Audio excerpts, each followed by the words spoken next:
Day 2 of building a rig in 3 days. Is it going to happen? I personally don't know.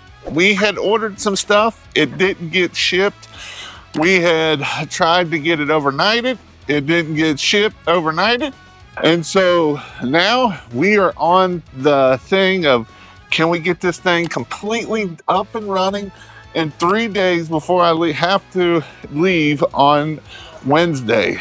And so we're trying.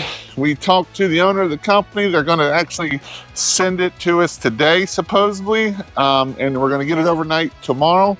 And so that's where we are. So today, our goal is to get the 2 units mounted, get the battery mounted, hooked up, get the hose, all the hoses hooked up. So that way, everything that we have today, we will be able to be done.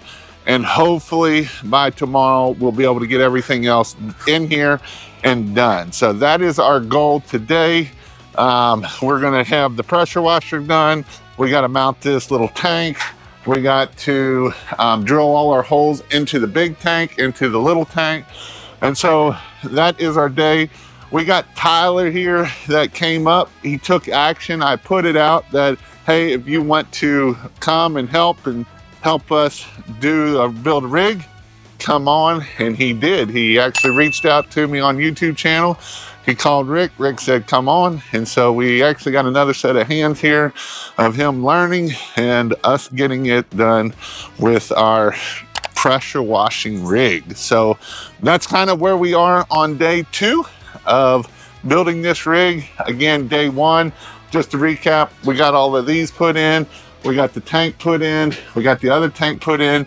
We did put a piece of 2x4 down here on the bottom. So then that way, just to keep it from sliding forward and causing any problems of that also. So those are some things that we got done on this rig for day 2.